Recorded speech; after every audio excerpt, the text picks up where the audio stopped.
बिस्मिल्लाहिर्रहमानिर्रहीम।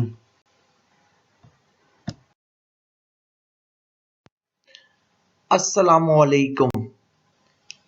मेरा नाम मोहम्मद मंसूर वकास है। मैं लेक्चरर इन फिजिक्स हूँ university of education Johrabad campus में। हमारे जो सब्जेक्ट का टाइटल है वो मैकेनिक्स 2 है और इसका जो सब्जेक्ट कोड है वो PHYS1114 है। आज मैं आपको इसका लेक्चर नंबर 4 डिलीवर करूंगा।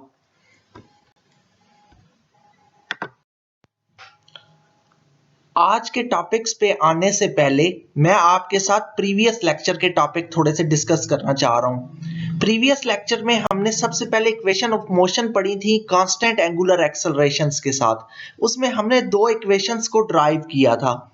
उसके बाद मैंने आपके साथ टार्क के बारे में पढ़ा था कि टार्क क्या चीज है और torque about the rigid body हमने कैलकुलेट किया था। उसके बाद मैंने आपके साथ उसी के अंदर डिस्कस किया था, एक टच दिया था मूवमेंट ऑफ इनर्शिया के बारे में टच दिया था। आज मैंने टार्क और मूवमेंट ऑफ इनर्शिया को ही आगे लेकर चलना है और उसी से रिलेटेड आज फर्स्ट टॉपिक मैंने पढ़ना है Newton second law in terms of rotation. दूसरा मैंने इसी के अंदर एक टॉपिक आपके साथ डील करना है movement of inertia for solid bodies कि सॉलिड बॉडीज का हमने क्या निकालना है, रोटेशनल इनर्शिया निकालना है या मूवमेंट ऑफ इनर्शिया निकालना है। इसमें हम लोग आज दो शेप्स का निकालेंगे। हम इसमें रॉड का निकालेंगे, आज मूवमेंट ऑफ इनर्शिया कैलकुलेट करेंगे अबाउट द सेंटर, और इसी तरीके से हम निकालेंगे rotational inertia of the disc निकालेंगे अबाउट द सेंटर हम निकालेंगे। और एट द एंड हम इसी से रिलेटेड कोई न्यूमेरिकल प्रॉब्लम भी सॉल्व करेंगे।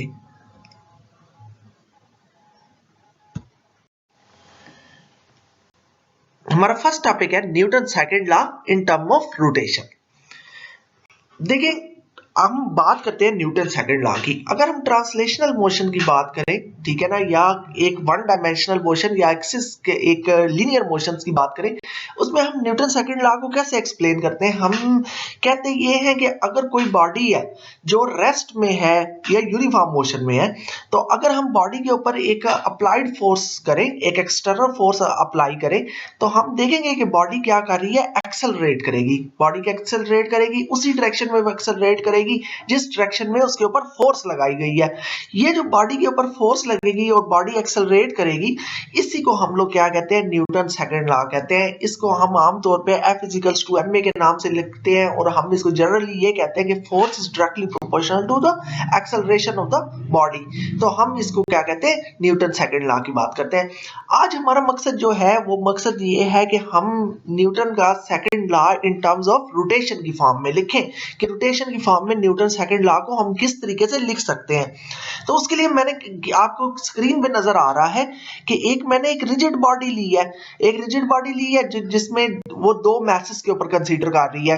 एक मैस उसका m1 है, एक उसका m2 है और xy प्लेन के अंदर है, ठीक है ना। उसको मैंने क्या किया है, वो एक दोनों जो मैसेज हैं यानी बॉडी के जो दोनों मैसेज m1 और m2 हैं, ये दोनों पॉइंट O यानी ओरिजिन के साथ क्या कर रहे हैं, रिलेट कर रहे हैं, उसके साथ कह सकते हैं कि जुड़े हुए हैं। इसमें जो O पॉइंट के साथ जो M1 का पॉइंट जुड़ा हुआ है उसको मैंने R1 का नाम दिया, यानी कि उसका जो पोजीशन वेक्टर है वो R1 है। इसी तरीके से M2 का जो हमारे पास पोजीशन वेक्टर है वो क्या है, R2 है, ठीक है। M1 और M2 खुद बेसिकली दो पार्टिकल्स हैं, ये भी आपस में कनेक्टेड है, एक मैसलेस रॉड के साथ ये कनेक्टेड है। अब क्या होगा कि आपने देखा कि ये जो हमारे पास M1 और M2 हमारे पास एक क्या बन गई, एक रिजिड बॉडी बन गई। रिजिड बॉडी बन गई, रिजिड बॉडी क्या करेगी, रोटेट करेगी। किसके गिर्द रोटेट करेगी, अबाउट द ओरिजिन O के गिर्द रोटेट करेगी। किस सूरत में रोटेट करेगी, जब बॉडी के ऊपर एक फोर्स लगेगी तो ये बॉडी जो है ये सर्कुलेट करेगी about the position, about the origin O, ये रोटेट करेगी। तो आप देख लें अब स्क्रीन के ऊपर, An external force P is applied to the particle 1, कि जब एक फोर्स लग रही है, एक एक्सटर्नल फोर्स लग रही है particle 1, the rigid body rotates about the origin in xy plane। तो रिजिड बॉडी जो है ये हमारी रोटेट करेगी about the origin in xy plane. कब, जब बॉडी के ऊपर एक फोर्स लग रही है, वो P नाम की एक फोर्स लग रही है, तो जब बॉडी के ऊपर फोर्स लगेगी तो बॉडी रोटेट करेगी अबाउट द ओरिजिन करेगी। अच्छा, अब देखें बॉडी जब रोटेट कर रही है तो अब हमने बॉडी के ऊपर देखनी है कि कौन कौन सी बॉडी के ऊपर फोर्सेस लग रही हैं। अब बॉडी के ऊपर एक तो एक्सटर्नल फोर्स लग रही है, ठीक है ना, वो हमने क्या कर दिया, हम पार्टिकल 1 की बात करते हैं। तो पार्टिकल 1 की जब हम बात करें, एक तो हमारे पास लगी एक्सटर्नल फोर्स लग रही, ठीक है ना, उसका मैंने एक ले लिया, उसका P ले लिया, P1 ले लिया। इसी तरीके से बॉडी के ऊपर एक हमने एक फोर्स एक लग रही है, टेंशन लग रही है, ठीक है ना, जो उसका पोजीशन वेक्टर था या जो उसका रॉड था, ठीक है ना, जो उसके साथ करेक्ट था, ओरिजिन के साथ करेक्ट था, एक उसके अंदर एक टेंशन लग रही है, ठीक है ना, T1। दूसरा मैंने लिया T1R लिया। अब T1R के क्या है, T1 है आपके पास मैस, T1R जो है वो force exerted on the particle by the rod, जो M1 और M2 के दरमियान में एक रॉड लगा हुआ है, ठीक है ना, जो रॉड जो है T1R कौन सी फोर्स होगी, force exerted on the particle 1 by the rod, जो रॉड पार्टिकल 1 के ऊपर फोर्स लगा रहा है वो हमारे पास होगी T1R। इसी तरीके से नेट फोर्स जो पार्टिकल 2 के ऊपर लग रही है वो कौन कौन सी हो जाएगी, इसी तरीके से एक्सटर्नल फोर्स हो जाएगी, P2 हो जाएगी, प्लस, ठीक है ना, या आपके पास T2 हो जाएगी। T2 कौन सी होगी, जो उसके पोजीशन वेक्टर के ऊपर टेंशन है, ठीक है ना, बिटवीन O और M2 के दरमियान में जो आपका पोजीशन वेक्टर या जो भी रॉड है जिसने करेक्ट किया हुआ है उसमें जो टेंशन है T2 वो वाली फोर्स होगी। और T2R कौन सी फोर्स होगी, T2R वो फोर्स होगी, force exerted by the particle 2 by the rod, ठीक है ना, यानी कि जो पार्टिकल 2 पे लग रही है बाय द रॉड की वजह से। तो ये अब हमारे पास क्या होगी, ये फोर्सेस होगी, F समीशन F1 होगी, F1 समीशन F1 वो फोर्स है जो लग रही है किस तरह, लग रही है M1 के ऊपर लग रही है। इसी तरीके से समीशन F2 है, वो कौन सी फोर्स होगी, जो आपके पास M2 के ऊपर लग रही है। अच्छा, अब हम बात करते हैं कि जो दोनों के दरमियान में रॉड है, ठीक है ना, क्योंकि वो मैसलेस रॉड है, मैसलेस रॉड होने की वजह से M1 और M2 के दरमियान में जो रॉड है, ठीक है ना, उसके ऊपर जो फोर्सेस लग रही हैं आप देख सकते हैं स्क्रीन पर, दोनों फोर्सेस एक दूसरे के क्या है, अपोजिट है। अब दोनों जब फोर्सेस एक दूसरे के अपोजिट है तो T1R प्लस T2R, ये लास्ट एक्सप्रेशन में आप देखें कि लिखा हुआ है इक्वल्स टू 0, यानी कि नेट फोर्स जो उसके ऊपर बॉडी के ऊपर लग रही है वो क्या है, 0। अब जब ये 0 है तो हम इसको देख सकते हैं, तो इसका मतलब क्या हुआ, T1R वो दूसरी तरफ चला जाएगा तो ये माइनस T2R हो जाएगा, ठीक है ना। तो ये दोनों जो रॉड के ऊपर जो फोर्सेस लग रही है, जो दोनों के दरमियान रॉड है M1 और M2 के दरमियान, वो दोनों फोर्सेस एक दूसरे के क्या है, अपोजिट है। हम आगे बात करते हैं, हम बात अब देखेंगे, अब हमने बेसिकली क्या चीज निकालने चाह रहे हैं, हम न्यूटन का लॉ एवेल्युएट करना चाह रहे हैं। तो बॉडी को जब हमने फोर्स अप्लाई की है, ठीक है ना, एक्सटर्नल फोर्स अप्लाई किया, तो बॉडी ने रोटेट किया। जब बॉडी के ऊपर किसी भी बॉडी के ऊपर फोर्स लगती है और बॉडी रोटेट करे तो हम उसको क्या टर्म लेते हैं, एक्सेलरेशन की टर्म लेते हैं। अब हमने फोर्स की तरफ आते हैं, फोर्स के हम कंपोनेंट्स की हम देखते हैं कि इसके कंपोनेंट्स को डील करें। अच्छा, अब मैं करता हूं, now we resolve the component of radial and tangential component force and acceleration. अच्छा, अब आपको डायग्राम में नजर आ रहा है, अगर आप डायग्राम के अंदर देखें तो M1 के ऊपर मैंने क्या किया है कि इसके कंपोनेंट्स को ड्रा किया है, फोर्स जो F1 लग रही है उसके कंपोनेंट्स ड्रा किए हैं। सबसे पहले इसके जो कंपोनेंट्स मैंने ड्रा किए हैं, एक M1 के ऊपर देखें, एक टुवर्ड्स द सेंटर जा रहा है, यानी टुवर्ड्स द ओरिजिन जा रहा है, ये उसका क्या बन गया, रेडियल कंपोनेंट बन गया। इसी तरीके से अगर आप देखें एक M1 से आउटवर्ड की तरफ जा रहा है, ये इसका क्या बन गया, टेंजेंशियल कंपोनेंट बन गया। इसी तरीके से सिमिलरली हमने M2 के भी कंपोनेंट्स ड्रा कर लिए, जो टुवर्ड्स द ओरिजिन था वो हमारे पास रेडियल कंपोनेंट बन गया, और एक हमारे पास जो दूसरा आउटवर्ड कंपोनेंट बन रहा है वो हमारे पास टेंजेंशियल कंपोनेंट बन गया, ठीक है ना। ये हमने ना क्या किया कि दोनों कंपोनेंट्स ड्रा कर लिए। अब देखिए, जब बॉडी के ऊपर किसी भी बॉडी के ऊपर फोर्स लगे और बॉडी जब रोटेट होती है तो इसको टर्म्स क्या लिया जाता है, टॉर्क की टर्म्स लिया जाता है। अगर अब हम देखें रेडियल कंपोनेंट के अलोंग देखें तो आप देख सकते हैं कि radial component along the origin है, या रेडियल कंपोनेंट किसके अलोंग है, एक आपके रेडियस के अलोंग है, या आप ये कह सकते हैं मूवमेंट आर्म के अलोंग है। तो आपको पता है, हमने पिछले टॉपिक्स में डिस्कस कर चुके हैं कि फोर्स जब पैरेलल हो जाए, मूवमेंट आर्म के पैरेलल हो जाए, तो line of action of forces parallel हो जाती हैं, तो इसके गिर्द कोई टॉर्क प्रोड्यूस नहीं होता, ठीक है ना। इसी तरीके से m1 के गिर्द रेडियल कंपोनेंट से कोई टॉर्क नहीं होगा। इसी तरीके से m2 को देखा जाए तो m2 पर भी रेडियल कंपोनेंट के अलांग कोई टॉर्क नहीं होगा, यानी कि m1 और m2 से रेडियल कंपोनेंट के अलांग कोई टॉर्क नहीं होगा। यानी कि अगर ये बॉडी रोटेट कर रही है तो इसमें इन कंपोनेंट्स का कोई अमल दखल नहीं है कि ये बॉडी की रोटेट में परफॉर्मेंस करें। तो सिर्फ बॉडी की अगर रोटेशन में अगर किसी की परफॉर्मेंस है तो वो किसकी है, टेंजेंशियल कंपोनेंट की परफॉर्मेंस है। यानी कि सिर्फ टेंजेंशियल कंपोनेंट वो कंपोनेंट है जिसकी वजह से बॉडी क्या करेगी, आपकी रोटेट करेगी, ठीक है। अब the net torque about the origin, अब टोटल टार्क देखते हैं, क्योंकि दो बॉडीज है, एक m1 है और एक m2 है, यानी कि आपकी रिजिड बॉडी जो है दो पार्टिकल पे कंसिस्ट करती है, एक m1 है और एक m2 है, ठीक है ना। बॉडी के ऊपर फोर्स लग रही है और बॉडी क्या कर रही है, रोटेट कर रही है। तो टोटल टार्क क्या हो जाएगा, लास्ट एक्सप्रेशन में देखें, summation tau is equals to summation टा 1 प्लस समीशन टा 2, यानी कि टा 1 क्या हो गया, आपके पास टार्क हो गया जो m1 की वजह से है, और टा 2 क्या हो गया, जो m2 की वजह से टार्क है। आगे हम चलते हैं, इसी को लेंगे। अच्छा, अब देखें टार्क की बाय डेफिनेशन आपको पता है, टार्क की बाय डेफिनेशन देखें तो वो क्या है, आपके पास summation f1 sorry sum of force acting on the body और movement arm plus sum of the force acting on the particle 2 और movement arm 2 r2। अच्छा, ये अब हमने लिख दिया समीशन f1। अब यूजिंग अगर न्यूटन का सेकंड लॉ करें तो क्या कहते हैं, net force equals to total force acting on the body. तो समीशन f1 किस चीज के इक्वल हो जाएगा, m1 a1 के। समीशन f2 भी किस चीज के इक्वल हो जाएगा, m2 a2 के इक्वल हो जाएगा। इन दोनों एक्सप्रेशंस को मैं क्या करूंगा, अब जो एक्सप्रेशन मैंने लिखी हुई है मैं उसके अंदर पुट अप कर दूंगा। अब देखें, जब मैं इसके अंदर पुट अप करता हूं तो ये आपके पास क्या चीज आ जाएगी, summation tau is equals to m1 a1 r1 आ जाएगा। इसी तरीके से दूसरी साइड पे क्या चीज आ जाएगी, एडिशन के बाद m2 a2 r2 आ जाएगा। अच्छा, अब देखें कि क्या है कि आपने रिलेशनशिप एक पढ़ी हुई है, आपने एक टेंजेंशियल एक्सेलरेशन की एक रिलेशनशिप पढ़ी थी, a is equals to r alpha, आप लोगों ने पढ़ी थी, ठीक है ना। अब r पहली एक्सप्रेशन में हम क्या डाल देंगे, r1 अल्फा डाल देंगे, दूसरी एक्सप्रेशन में हम क्या डाल देंगे, r2 अल्फा डाल देंगे।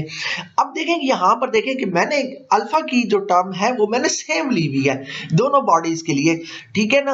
r1 में मैंने r1 जो था वो हमारे पास पोजीशन वेक्टर था, या आप ये कह लें रॉड था जो ओरिजिन और m1 को आपस में कनेक्ट कर रहा था, और r2 क्या था, वो रॉड था जो ओरिजिन और m2 को आपस में कनेक्ट कर रहा था। अब देखें यहाँ पे अल्फा क्यों मैंने सेम लिया है, अल्फा इस वजह से सेम लिया है क्योंकि मैं दोनों पार्टिकल्स को क्या कह रहा हूँ, रिजिड बॉडी का नाम दे रहा हूँ, दोनों पार्टिकल्स को कंबाइनली मैं रिजिड बॉडी का नाम दे रहा हूँ। इसी वजह से मैं क्या दोनों पार्टिकल्स की जो एंगुलर एक्सेलरेशन है वो क्या ले रहा हूँ, सेम ले रहा हूँ। तो क्योंकि एंगुलर जब रिजिड बॉडी होगी तो दोनों पार्टिकल्स की एंगुलर एक्सेलरेशन क्या होगी, सेम होगी, इस वजह से मैंने यहां पर सेम ली। अच्छा, अब देखें कि फर्स्ट एक्सप्रेशन, फर्स्ट टर्म देखें, मैंने इसके अंदर क्या किया कि r1 था, पिछली को आप इमेजिन करें तो m1 अल्फा r1 स्क्वायर आ गया, क्योंकि r1 आपस में मल्टीप्लाई हो गया, r1 स्क्वायर आ गया। इसी तरीके से सेकंड टर्म में देखें m2 अल्फा r2 स्क्वायर आ गया। अब इसी टर्म के अंदर देखें समीशन टा के साथ, तो अब आप देखें कि इसमें जो अगर आप कॉमन क्या ले सकते हैं, आप अल्फा कॉमन ले सकते हैं। आपने क्या किया, अल्फा यहाँ पे कॉमन ले लिया, आपके पास क्या चीज बन गई, m1 r1 square plus m2 r2 square बन गया। अच्छा, अब आप थोड़ा सा देखें इसको, तो ये जो हमारे पास अबव क्वांटिटी बन रही है, जो ऊपर बन रही है, ये अब हमारे पास क्या बन गया, मूवमेंट ऑफ इनर्शिया बन गया, या total inertia of the rigid body बन गया। या आप ये कह सकते हैं कि ये जो दो पार्टिकल्स का टोटल इनर्शिया था, इसको हमने टू पार्टिकल्स इनर्शिया बन गया, ठीक है ना। Two particles rotational inertia, I is equals to m1 r1 square plus m2 r2 square, ये हमारे पास I की इक्वल बन गया। अगर फर्ज करें यहाँ पे, अगर हमारे पास बॉडी रिजिड बॉडी जो है वो कंसिस्ट करे n पार्टिकल्स के ऊपर, ये तो अभी कंसिस्ट की है उसने दो पार्टिकल के ऊपर, कि सिर्फ अगर हमारे पास दो पार्टिकल हो, अगर अब हमारे पास अगर ऐसी रिजिड बॉडी कोई आ जाए, ठीक है, जो n नंबर ऑफ पार्टिकल्स के ऊपर हो, जिसमें n number of message distribute हुए हुए हो, तो उस सूरत में हमारे पास मोमेंट ऑफ इनर्शिया क्या बनता है, m1r1 square plus m2r2 square up to mn square, ठीक है ना। तो हम इसको अगर समीशन की फॉर्म में लिखना चाहिए तो I is equal to summation mn square की हम फॉर्म में लिख सकते हैं। आगे चलते हैं इसको लेके। अच्छा, अब अगर मैं पुट करूं, इक्वेशन के अंदर पुट करूं, तो ये मेरे पास बन जाता है summation tau is equals to I alpha की, क्योंकि मैंने वो क्या किया, वहां पे जो टू पार्टिकल सिस्टम का जो रोटेशनल इनर्शिया था उसकी जगह मैंने क्या चीज पुट कर दी, आई पुट कर दी। तो यही हमारे पास बेसिकली क्या है, रोटेशनल फॉर्म है किसकी, न्यूटन सेकंड लॉ की। ये हमारे पास रोटेशनल फॉर्म बन गई। It relates the net external torque about the axis produce the angular acceleration about the axis, ठीक है ना। तो अब आप इस एक्सप्रेशन को देखें और इस एक्सप्रेशन से कंपेयर करें। आप किस चीज को कंपेयर करें, आप अपनी ट्रांसलेशनल मोशन के अंदर जो आपने न्यूटन सेकंड लॉ लिखा हुआ है उसके साथ कंपेयर करें।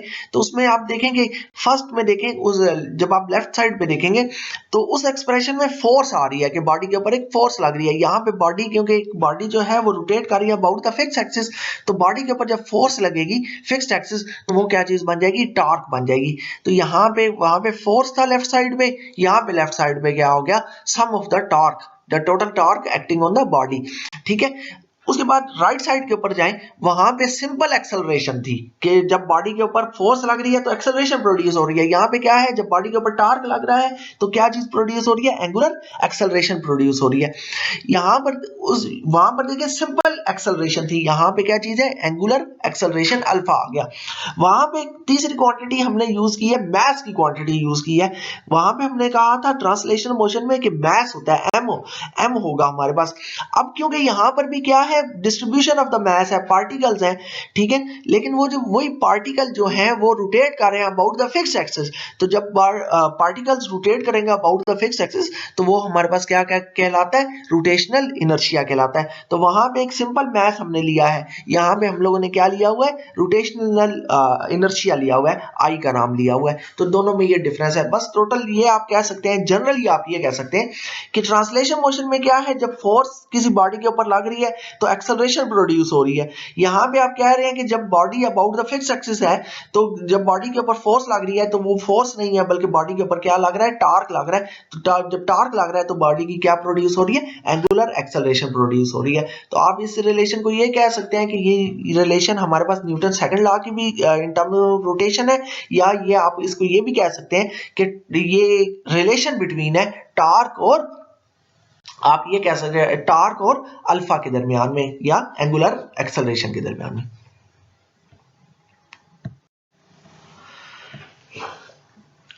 अब हमारा नया टॉपिक शुरू होता है rotational inertia for solid bodies के नाम से, कि हमने आज कैलकुलेट करने हैं, रोटेशनल इनर्शिया कैलकुलेट करना है कुछ शेप्स का जो आप डेली लाइफ देखते हैं, मुख्तलिफ तरह की शेप्स, जैसा कि रॉड है, ठीक है ना, और आपके पास डिस्क है, आपके पास सफियर है, सिलेंडर है। तो हमने आज कैलकुलेट करना है इनका रोटेशनल इनर्शिया कैलकुलेट करना है। तो इनका रोटेशनल इनर्शिया कैलकुलेट करने के लिए सबसे पहले मैं रॉड का कैलकुलेट करता हूँ। रॉड क्या चीज है, आप देखें कि सबसे पहले मैंने क्या लिया, calculate movement of inertia of thin uniform rod about an axis perpendicular to the length and passing through the centre. आपको डायग्राम में नजर आ रहा है कि मैंने एक रॉड लिया, ठीक है ना, इस रॉड को एक मैंने इसका एक्सिस लिया, एक एक्सिस बनाया जो इसके सेंटर से पास कर रहा है, ठीक है ना, और इसके लेंथ के क्या है, ये एक्सिस परपेंडिकुलर है, लेंथ के एक्सिस इसका परपेंडिकुलर है, और ये रॉड जो है, जो इसका एक्सिस है वो पास कर रहा है इसके सेंटर से। तो मैंने इसका मूवमेंट ऑफ इनर्शिया कैलकुलेट करना है, या रोटेशनल इनर्शिया मैंने इसका कैलकुलेट करना है अबाउट द सेंटर्स, इसका कैलकुलेट करना है। अच्छा, अब ये जो मैंने रॉड लिया है इसका जो लेंथ है वो टोटल L है, और इसकी जो मास है वो M है। अगर इसकी टोटल लेंथ L है तो ओरिजिन से, यानी कि जो इसका जहां से एक्सेस पास कर रहा है, तो लेफ्ट साइड पे उसकी लेंथ क्या होगी, -L/2 होगी। इसी तरीके से आगे आप देखें, राइट साइड पे देखें तो उसकी लेंथ क्या होगी, L/2 होगी। तो टोटल लेंथ इसकी क्या होगी, L होगी, और इसका मास हो गया M हो गया। ठीक है, हमने सबसे पहला इसकी जो एक्सप्रेशन मैंने लिखी है मास पर यूनिट लेंथ। अच्छा, अब लीनियर मास डिस्ट्रीब्यूशन के बारे में बात करते हैं या मास पर यूनिट लेंथ के बारे में बात करते हैं, तो वो उसको हम जनरली डिनोट करते हैं लैम्डा से डिनोट करते हैं, और ये हम इसको लिखते हैं मास पर यूनिट लेंथ, m/l हम लिखते हैं, ठीक है ना। अब m/l मैंने लिख दी, तो हम इसको करते हैं लैम्डा को मास पर यूनिट लेंथ से डिफाइन करते हैं, यानी कि इसका क्या मतलब होगा, total mass per unit length होगी। अच्छा, अब मैंने क्या करना है कि कंसीडर करना है कि स्मॉल लेंथ लेनी है dx के नाम से, वो किसी भी साइड पे आप ले सकते हैं, चाहे आप लेफ्ट साइड पे लें चाहे आप राइट साइड पे लें, ठीक है ना। एक स्मॉल लेंथ ले ली, ठीक है ना, वो उसको मैंने नाम दे दिया dx का नाम दे दिया। अब जब dx का नाम दिया, जारी बात है जो स्मॉल लेंथ मैंने लिया उसका एक मास भी है, उसके मास को मैंने dm के नाम से दे दिया, ठीक है। ओरिजिन से यहां इस dx तक का फासला कितना है, x है फासला है। मेरा सबसे पहला मकसद ये है कि मैं क्या कैलकुलेट करूं, dm कैलकुलेट करूं। तो dm कैलकुलेट करूंगा तो dm मेरे पास क्या चीज आ जाएगी, उसी फार्मूले से हम यूज करेंगे। अगर सिर्फ मैंने dx के लिए अगर मास डिस्ट्रीब्यूशन देखनी हो तो वो लैम्डा इज इक्वल्स टू क्या चीज आ जाएगी, lambda is equals to dm over dx आ जाएगी। तो lambda is equals to dm over dx जब आ जाएगी आपके पास, तो dm इज इक्वल्स टू क्या हो जाएगा, लैम्डा dx हो जाएगी। लैम्डा की वैल्यू आपको पता है क्या है, m ओवर l आ गया। तो dm is equals to last expression में देखें तो ये हमारे पास मास आ गया। किस चीज का मास आ गया, वो जो आपने एक स्मॉल लेंथ ली है उसका आपके पास मास आ गया, और वो मास है dm is equals to mass per unit length into dx आ गया। हम आगे चलते हैं। अच्छा, अब देखें हम बेसिकली क्या चीज निकालना चाह रहे हैं, रोटेशनल इनर्शिया निकालना चाह रहे हैं, ठीक है ना। और हम निकालना चाह रहे हैं about the axis. Rotational inertia को आप हम पहले डिफाइन कर चुके हैं, क्या चीज होती है, mass, distribution of mass into square, into the square of the distance, ठीक है ना, from the origin to the mass. ये चीज हम डिफाइन कर चुके हैं। तो अगर मैं सिर्फ उस dx पोर्शन के लिए करूं, ठीक है ना, कि dx वाले पोर्शन के लिए, तो मेरे पास क्या चीज है, हमारे पास रोटेशनल इनर्शिया आएगा di is equals to dm into x square. dm क्या हो गया, डिस्ट्रीब्यूशन ऑफ द मास हो गया, x स्क्वायर क्या हो गया, डिस्टेंस हो गया। कौन सा डिस्टेंस हो गया, distance between origin to the dx, ठीक है ना, या dm तक का जो हमारे पास डिस्टेंस था। अच्छा, मैंने अब यहाँ पे क्या करनी है कि dm की वैल्यू पुट अप करनी है, क्योंकि मैंने देखें dm की वैल्यू कैलकुलेट की हुई है। तो dm की वैल्यू जब मैं इसमें पुट करूंगा तो वो मेरे पास क्या है, m over l into dx into x square. अब ये चीज मैंने इसके अंदर पुट अप कर दी, तो ये मेरे पास रोटेशनल इनर्शिया आ गया किसका, वो जो एक स्मॉल पोर्शन जो मैंने लिया था जो कि dx जिसकी लेंथ थी और मास उसका क्या था, dm उसका मास था, तो ये उसका मेरे पास रोटेशनल इनर्शिया आ गया। लेकिन मेरा मकसद ये नहीं है कि ये चीज निकालूं, मेरा मकसद ये है कि पूरे के पूरे रॉड की टोटल इनर्शिया निकालूं। तो उसकी टोटल इनर्शिया निकालने के लिए मुझे क्या करना पड़ेगा, इंटीग्रेशन करनी पड़ेगी।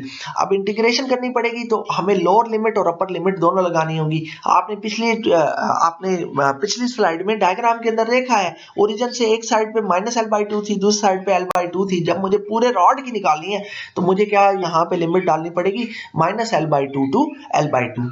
मैंने क्या किया, इसके अंदर क्या डाल दी, मैंने इसके अंदर लिमिट्स डाल दी, -l/2 से l/2 तक मैंने इसके अंदर लिमिट्स डाल दी। अब जब मैंने इसके अंदर लिमिट्स डाली तो अब आप देख सकते हैं m over l x square dx मैंने इसके अंदर पुट अप कर दिया।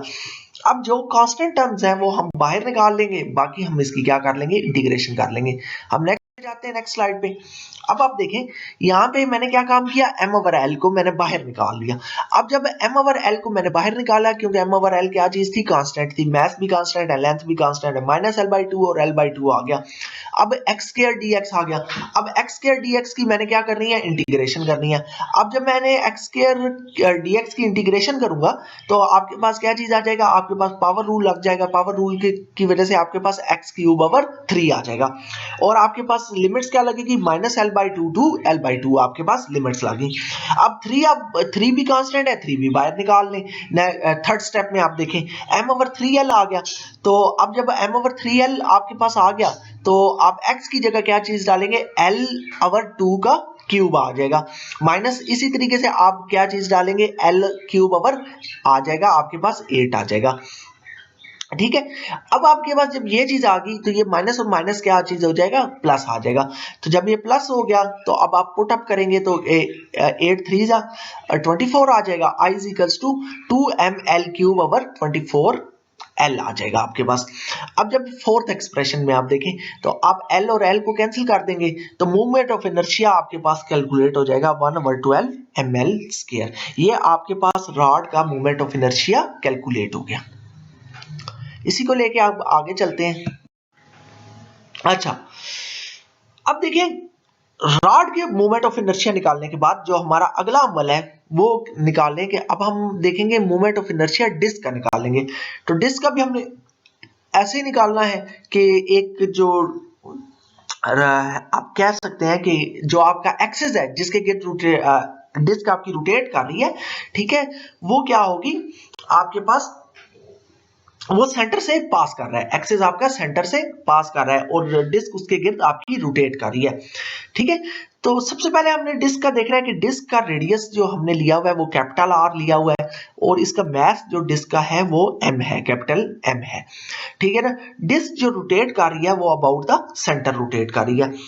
अच्छा, अब देखिए सबसे पहले देखते हैं कि डिस्क का सरफेस एरिया क्या है, क्योंकि एक डिस्क जो है एक सर्कुलर बॉडी है और उसका रेडियस आर है, कैपिटल आर है, तो इसका सरफेस एरिया कितना हो जाएगा, पाई आर स्क्वायर हो जाएगा। अब पिछले क्वेश्चन में अगर आप देखें तो हमने उसके अंदर लीनियर मास डिस्ट्रीब्यूशन लगाई है और लीनियर मास डिस्ट्रीब्यूशन को हम या लीनियर मास डेंसिटी को हम लैम्डा से लिखते हैं। इसके अंदर क्योंकि मास जो है वो डिस्क के अंदर वो सरफेस के ऊपर है, हम कंसीडर करते हैं कि जो डिस्क के ऊपर मास है वो सरफेस के ऊपर है, तो सरफेस के ऊपर मास होने की वजह से हम इसको क्या लिख देंगे, हम इसको डिनोट करते हैं सिग्मा से डिनोट करते हैं और हम इसको कहते हैं सरफेस मास डेंसिटी का नाम देते हैं, सिग्मा से डिनोट करते हैं और हम इसको लिखते हैं sigma is equals to mass per unit area का नाम देखते हैं। अब मास पर यूनिट एरिया का नाम आ गया तो एरिया को हमने अभी पहले बता दिया, एरिया क्या चीज है, आपकी डिस्क का एरिया है। तो डिस्क का एरिया सरफेस एरिया कितना है, पाई आर स्क्वायर है, तो sigma is equals to mass per pi R square है। अच्छा, अब डिस्क को ही हम कुछ कोसेंट्रिक सर्कल्स के अंदर डिवाइड करते हैं। ठीक है, कोसेंट्रिक सर्कल कौन से हैं, कोसेंट्रिक सर्कल वो हैं जिनका एक सेंटर हो, ठीक है ना, जिसका कॉमन सेंटर हो, उनको हम लोग क्या कहते हैं कि कोसेंट्रिक सर्कल्स कहते हैं। ठीक है ना, तो अगर हम इसमें से दो कोई भी कंसेक्टिव सर्कल्स चूज करेंगे ना तो वो हमारे पास क्या बन जाएगी, जो दो कंसेक्टिव सर्कल्स अगर कोसेंट्रिक सर्कल अगर हम चूज कर लें तो वो हमारे पास लुक लाइक्स द रिंग बन जाएगी। जैसा कि आप फिगर के अंदर देख सकते हैं कि ये हमारे पास जो दो सर्कल थे वो हमारे पास लुक लाइक्स द क्या बन रही है, रिंग बन रही है। तो मैंने इसमें से एक रिंग को ही कंसीडर कर लिया। मैं कहता हूं कि उस रिंग का जो रेडियस है वो हमारे पास क्या है, स्मॉल आर है और जो उसकी विड्थ है या उसकी जो थिकनेस है उस रिंग की वो मेरे पास क्या होगी, डी आर होगी। ठीक है ना, तो अगर मैं उसकी सरफेस मास डिस्ट्रीब्यूशन देखूं या सरफेस मास डेंसिटी देखूं तो वो मेरे पास क्या चीज आ रही है, रिंग की, उस रिंग की, तो sigma is equals to d m over d A आ गई। तो D M is equals to क्या चीज आ गई, सिग्मा डी ए आ गई, तो सिग्मा डी ए। अच्छा, d m is equals to sigma d A आ गई। अच्छा, अब देखिए कि डी ए क्या चीज है, एरिया है। अब किसी भी चीज का एरिया निकालने के लिए आप क्या करते हैं, लेंथ इनटू विड्थ करते हैं। अब अगर रिंग का रेडियस आर है तो रिंग की टोटल सर्कमफेरेंस, रिंग का टोटल रेडियस कितना होगा, 2 पाई आर हो जाएगा। तो मैंने उसको क्या किया, उसकी लेंथ कितनी ले ली, 2 पाई आर ले ली। इसी तरीके से उसकी विड्थ कितनी थी, वो हमारे पास डी आर थी, आपने डायग्राम के अंदर देखा था, तो हमने डी आर ले ली। तो मैं क्या चीज निकालना चाह रहा हूं, मैं उसका मास निकालना चाह रहा हूं, किस चीज का, रिंग का मास निकालना चाह रहा हूं। तो D M is equals to sigma की जगह मैं क्या चीज पुट अप कर दूंगा, जो मेरे पास फार्मूला जो मैंने शुरू में लिखा था, m over pi R square, मैंने यहाँ पे पुट अप कर दिया। तो dm इज इक्वल्स टू, मैं इसको थोड़ा सा अरेंज कर लूंगा, पाई और पाई आपके पास सेकंड टर्म में कैंसिल हो जाएगा, तो ये आपके पास थर्ड टर्म में आप देखें तो dm is equals to 2mr dr over r square, ये चीज आपके पास कैलकुलेट होगी। अच्छा, अब आप देखें इसी के अंदर ही देखें मूवमेंट ऑफ इनर्शिया देखें। अब रिंग का अगर मैंने मूवमेंट ऑफ इनर्शिया देखना है तो रिंग का मूवमेंट ऑफ इनर्शिया मेरे पास क्या है, रिंग क्योंकि एक सर्कुलर बॉडी है, ठीक है ना, हॉलो बॉडी है, आप ये कह सकते हैं दरमियान में से जो हॉलो स्ट्रक्चर बॉडी है वो आपके पास रिंग कहलाती है और जो डिस्क है वो हॉलो नहीं होती दरमियान में, ठीक है, सॉलिड होती है। तो D I is equals to आपके पास क्या चीज आ जाएगी, dmr² आ जाएगी। ये आपके पास क्या आ गया, मूवमेंट ऑफ इनर्शिया आ गया, रिंग का आ गया, क्योंकि हम सबसे पहले रिंग का ही मूवमेंट ऑफ इनर्शिया निकाल रहे हैं। अब यहां पर देखें r क्या चीज थी, स्मॉल r डिस्टेंस था, कहां से, एक्सिस ऑफ रोटेशन से लेके रिंग का, रिंग की डिस्ट्रीब्यूशन ऑफ मास तक का जो आपके पास डिस्टेंस था वो आपके पास r था। अच्छा, di इज इक्वल्स टू, अब dm की वैल्यू अब आप पुट अप कर दें, dm की वैल्यू वो ऊपर लिखी हुई है, ठीक है ना, थर्ड एक्सप्रेशन के अंदर, वो हम इसके अंदर पुट अप कर देंगे, तो ये आ जाएगी 2mr dr over r square, और स्मॉल r स्क्वायर आ जाएगी। तो ये मैंने यहां पे पुट अप कर दिया। अच्छा, ये अब हमारे पास क्या चीज आ गई, मूवमेंट ऑफ इनर्शिया आ गई। किस चीज की आ गई, हमारे पास रिंग की मूवमेंट ऑफ इनर्शिया आ गई। हमारा मकसद ये नहीं है, हमारा मकसद है कि हम लोग के किस चीज की मूवमेंट ऑफ इनर्शिया निकाल रहे हैं, डिस्क की मूवमेंट ऑफ इनर्शिया निकाल रहे हैं। तो डिस्क की मूवमेंट ऑफ इनर्शिया या रोटेशनल इनर्शिया निकालने के लिए हमें इसी रिजल्ट को क्या करना होगा, इंटीग्रेट करना होगा। इसी रिजल्ट को इंटीग्रेट करने के लिए हम यहाँ पे इसकी लिमिट्स पुट अप करेंगे। देखें कि पहले हमने रिंग तक किया था तो उसका रेडियस r था, स्मॉल r था। अगर मुझे पूरी डिस्क का करना है तो उसका रेडियस क्या है, कैपिटल R है। तो मैं इसकी लिमिट ले लूंगा 0 से r के दरमियान में इसकी लिमिट्स ले लूंगा। तो और इसी जो लास्ट एक्सप्रेशन थी उसी को मैं क्या करूंगा, इंटीग्रेट कर लूंगा। अब जब मैं इंटीग्रेट करूंगा तो सेकंड एक्सप्रेशन के अंदर देखें तो 2m over r square, small r capital R square, यहाँ पे क्या चीज है, कांस्टेंट है। तो इसको मैं क्या कर लूंगा, बाहर निकाल लूंगा। जो स्मॉल r क्यूब है वो क्या कर रहा है, आपका वेरी कर रहा है, तो हमने उसको क्या कर लेना है, वेरी कर लेना है। जो वेरिंग क्वांटिटी होती है उसी की हम लोग क्या करेंगे, इंटीग्रेशन करेंगे। तो 0 से r, कैपिटल R से लेके r क्यूब इंटू dr आ गया। अब देखें r क्यूब r है, dr है, तो इसके ऊपर फिर से क्या लग जाएगा, पावर रूल लग जाएगा। तो जब हम इसके ऊपर पावर रूल लगाएंगे तो आप देख सकते हैं कि 3 था, तो 3 से वो क्या हो गया, 4 हो गया, और एक नीचे 4 भी आ गया। जो 4 आया उसको मैं बाहर की तरफ ले गया, और 0 से r मैंने इसकी क्या चीज कर दी, लिमिट अप्लाई कर दी। अब आप 4 एक्सप्रेशन में देखें तो मैंने क्या कर दिया, अपर से लोअर में मैंने काट दिया, ठीक है ना। ये आपके पास आ गया m इन आवर 2r स्क्वायर आ गया, और ब्रैकेट के अंदर देखें अपर माइनस मैंने लोअर लिमिट की, तो आपके पास क्या चीज आ गई, कैपिटल R4 माइनस 0 आ गई। तो अब आप देख सकते हैं, तो हमारे पास अब टोटल रोटेशनल इनर्शिया क्या बन गया, rotational inertia of the disc हमारे पास बन गया I is equals to mr square over 2 आ गया। ये आपके पास रोटेशनल इनर्शिया बन गया, डिस्क का आपके पास रोटेशनल इनर्शिया आ गया। अच्छा, इसके बाद हमारे पास है न्यूमेरिकल प्रॉब्लम्स है, ठीक है। देखिए, फर्स्ट न्यूमेरिकल आपको दिया गया है, आप डायग्राम से देखें कि 3 मैसेज हैं जो एक XY प्लेन के अंदर आपको मिलेंगे। जो फर्स्ट मैस है M1 वो आपके पास ओरिजिन के ऊपर है, ठीक है ना। M3 जो है वो आपके पास अलोंग X एक्सिस है, और M2 आपके पास अलोंग Y एक्सिस है, ठीक है। तो अब आप देखते हैं M1 जो था वो आपके पास कितनी दूरी के ऊपर है, वो आपके पास M1 जो है वो आपके पास M1 ओरिजिन पे है, M2 जो है वो आपके पास 3 पॉइंट्स पे है, 3 मीटर्स पे है, और M3 आपके पास 4 मीटर्स के ऊपर है। सबसे पहले वो कहते हैं find the rotational inertia about each of the 3 axis perpendicular to the xy plane passing through one of the particle, ठीक है। ये आप वो कहते हैं रोटेशनल इनर्शिया फाइंड आउट करो सबसे पहले।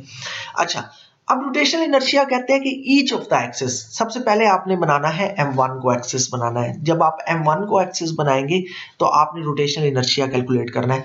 अब टोटल रोटेशनल इनर्शिया I1 आप कैसे कैलकुलेट करेंगे, सबसे पहले I1 आप ऐसे कैलकुलेट करेंगे कि देखें कि M1 है, M1 R1 square plus M2 R2 square plus M3 R3 square. अब आपने M1 को ओरिजिन बनाया हुआ है तो R1 इसका M1 का क्या होगा, 0 हो जाएगा, और M2 का क्या हो जाएगा, R क्या हो जाएगा, वो आपके पास 3 हो जाएगा, और M3 का कितना हो जाएगा, वो आपके पास 4 हो जाएगा। तो इस तरह से ये आप लोगों ने ये न्यूमेरिकल कर लेना है। फर्स्ट पार्ट इस तरीके से होगा, पहले आपने M1 को ओरिजिन बनाना है, फिर आपने M2 को ओरिजिन बनाना है, फिर इसी तरीके से सिमिलरली आपने M3 को ओरिजिन बनाना है। तो इस तरीके से I1 I2 I3 आपने कैलकुलेट करना है। अच्छा, बी पार्ट को देखें। बी पार्ट के अंदर वो कहते हैं 4.5 न्यूटन एक फोर्स लग रही है, किसके ऊपर लग रही है, M2 के ऊपर लग रही है, जैसे कि आपको डायग्राम में नजर आ रहा है, ठीक है ना। और मेक कितना बना रही है, 30 एंगल डिग्री का एक एंगल बना रही है। वो कहते हैं find the angular acceleration if the system rotates about the perpendicular to the XY plane passing through M3, ठीक है ना। उसके बाद वो क्या कह रहा है कि आप लोग ने क्या कैलकुलेट करना है, आपने एंगुलर एक्सेलरेशन कैलकुलेट करनी है। तो उसके लिए आपको क्या फार्मूला लगाना है, tau is equals to I alpha का आपने फार्मूला लगाना है, ठीक है। तो इस तरीके से आपने ये बी पार्ट भी कर लेना है। आगे चलते हैं। इसके अलावा फर्दर अगर आप लोगों ने आज के टॉपिक के हवाले से कुछ चीज पढ़नी है तो आप उसके लिए चैप्टर देख सकते हैं। चैप्टर नंबर 9 है रोटेशनल डायनामिक्स का, तो आप रोटेशनल डायनामिक्स में इस चैप्टर को देख सकते हैं, ठीक है ना। ये जो आपने लास्ट न्यूमेरिकल देखा है, ये न्यूमेरिकल भी इसी चैप्टर के अंदर मौजूद है, इसकी सैंपल प्रॉब्लम है, ठीक है, तो आप देख सकते हैं, ठीक है। इसके अलावा चैप्टर नंबर 10 है rotation for the rigid body, Jewett and Serway की बुक का, आप इसको भी फर्दर रीडिंग के लिए देख सकते हैं। इसके अलावा कोई अगर आपको कोई प्रॉब्लम हो, कोई भी किसी भी तरह की प्रॉब्लम हो, तो आप मुझसे व्हाट्सएप कर सकते हैं। व्हाट्सएप के अलावा आप मुझे ईमेल भी कर सकते हैं और आप मुझे पूछ सकते हैं, ठीक है बच्चे। अल्लाह हाफिज। आपका लेक्चर आज का एंड हुआ।